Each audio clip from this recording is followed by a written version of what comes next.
Why are birth rates falling in England and Wales? Welcome to Mark and Pete.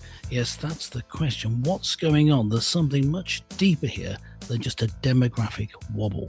This is Mark and Pete, two blokes with half an opinion. Now, here's our first thought. Backbreaking deliverers.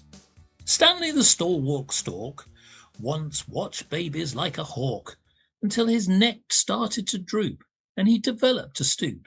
Now he can't deliver or hardly walk. Yes, maybe that's the real reason why the birth rates in England and Wales have fallen. Or maybe not. But either way, it is at an alarming rate. Yes, we will talk about the figures in a minute. But Mr. Pete, I will say that the government is extremely concerned about the low birth rate at this moment.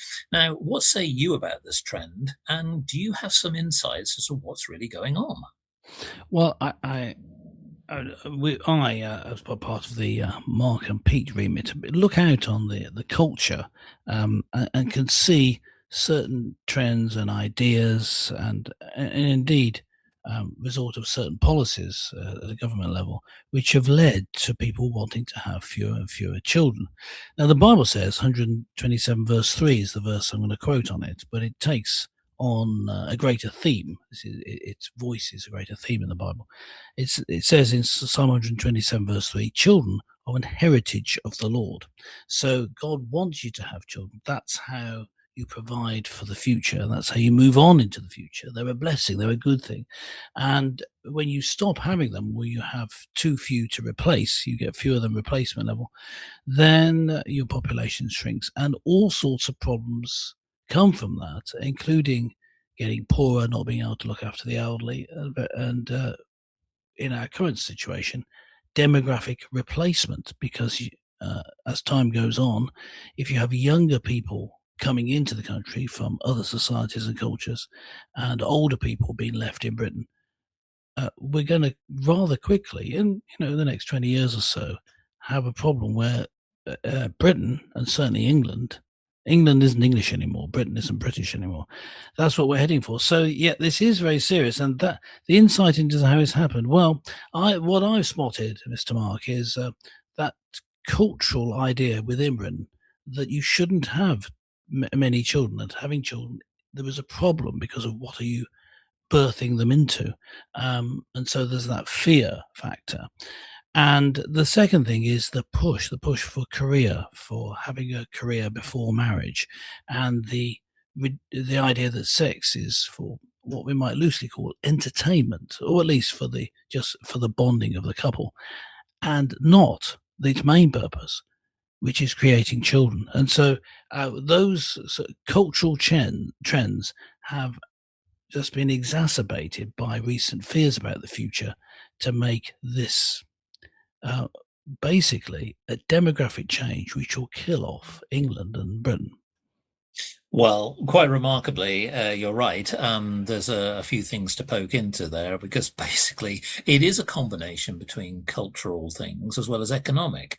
Yeah. So I know this is breaking news, folks, but actually the storks do not actually deliver babies. Sorry, just sort of just let you know. Yes, I'm glad you cleared that up. I've got to clear that up. But going back to 1970, which is when we've got certainly our figures all the way through to 2025. Now, in 1970, there were just under 800,000 births. Now, that would have been a very high figure, and it certainly was a peak. It then drops dramatically to the early 80s. Now, there's a number of reasons for that. For those who were around would have known that the economy was very bad. And of course, there were some social issues and unrest, as many people would have remembered. But it did pick up. During the 1990s, it peaked to around 750, and it even raised even higher, even to 2010, when it was just around 760, 770. But what's remarkable is the decline since then. So right at the end of 2025, it got down to a figure of 585,000. And that's a big difference, isn't it, Mr. Pete, between the 1970 figures? Now, I think it is because of, as you say, the economic side, but culturally, the difference between 1970 and where we are, say, at the end of 2025 is quite dramatic. The idea of being out, having sort of children out of wedlock in 1970 would have almost been seen as socially inappropriate, and the cultural attitudes have changed, haven't they? And so, can you just talk through what you see? I mean, you've been a former, sort of clergyman, where Hmm. you think that, the cultural side has changed, where people are putting emphasis on themselves or living with Yes. Yeah. independence, as opposed to being within the sanctuary of marriage. Well, I just enlarge on something I did mention earlier, but it's just to enlarge on that. There's a difference in attitude, and such that this phrase that I mentioned earlier sounds shocking today.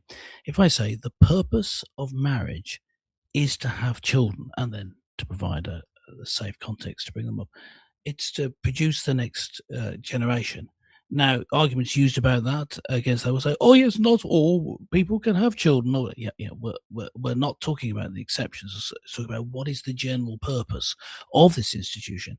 It's to have children to create families. That's what it's for.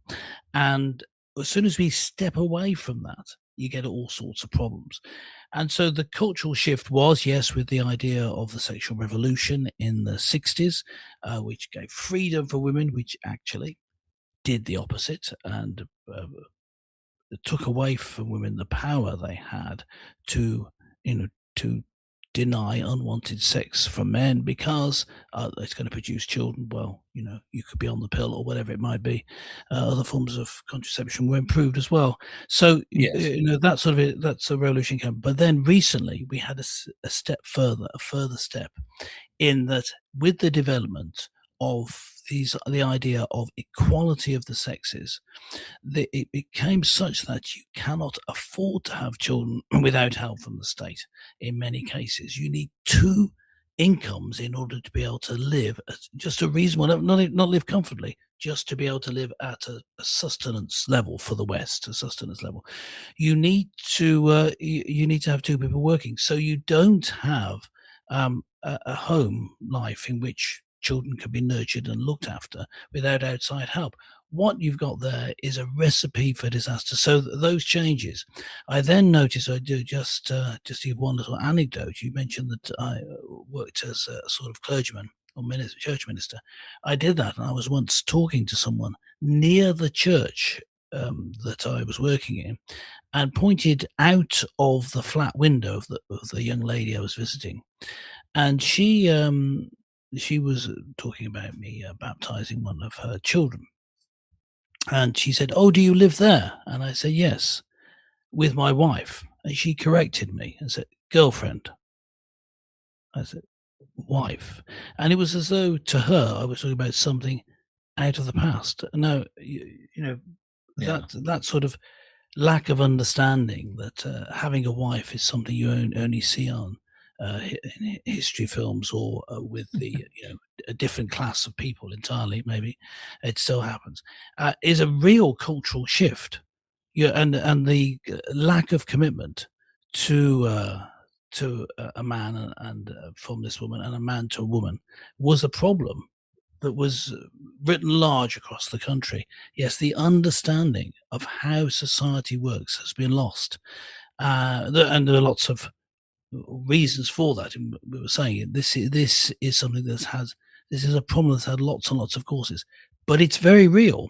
And now there's a biblical phrase: "You sow the wind and reap the whirlwind." We've done something which causes a little bit of chaos. It's disturbed the way life has run for century after century, and now we're reaping the results of that. There won't be Well, anyone left. Well, indeed, and now the irony is it's not just the United Kingdom, because the birth rate per thousand people with other countries between 1995 to 2025 has also declined. So the United States has seen a steady decline. China, ironically, has seen a dramatic decline in the last 10 years.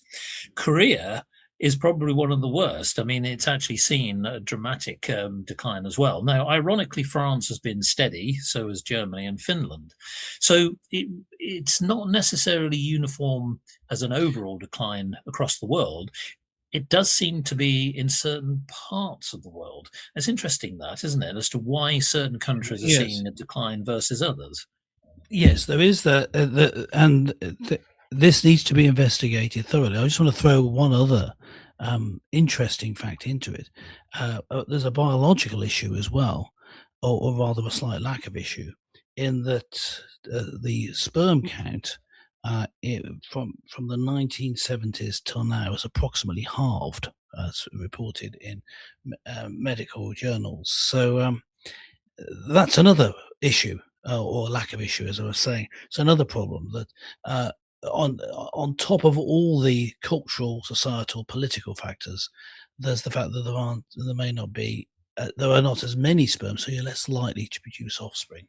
So, and all that together is causing this problem. And is that different? Studies could be done between the different countries and the different reasons for this decline, but it needs to be done desperately. And I would say, Mark, if we're talking about solutions, there's a couple of things that could be done to encourage the the birth rate. And one is the encourage putting in place, especially tax breaks for people having Yes, children. I Um, completely agree. yes, to make it such that it's beneficial to take time off work to have children. You actually end up financially better off. You know, that you need to actually encourage the sort of behaviour that you want in your country. And the other thing would be we need a solution to the housing crisis. Now there is Yeah. one. We don't want to go into detail about it here. Just simply to say that people need somewhere to live with their small family as well. Well, the interesting thing is, I completely agree that if you're in government, this is an opportunity. It's a Yeah, combination, in my opinion, of education. You want to educate yeah, people at the young level because they're going to go on and have families. You want people who are already adults to understand what they need to do to prepare themselves. But also, you're right, financially, they need assistance. Now, interestingly, Dr. Paula Shepherd, who's an anthropologist at the University of Oxford, says that the rising cost of living partly explains why people are waiting until they have more uh, children, basically. And to your point, they need better salaries, they need better job prospects, they need better housing. There also needs to be a better neighborhood because the concerns about their children growing up in sort of crime areas, etc. And of course, the thing that most people think about is how do they feed them? How do they educate them? How do they clothe them? So I think it's a valid point. And I think really, let's be honest, a lot more needs to be done because this trend at the moment is declining. And to your other point, we're getting older and older. So really, let's be honest, if you're in government right now, this is where we need to put our focus along with many other things. But if you can't see that a solution needs to be put in place, you're probably born yesterday.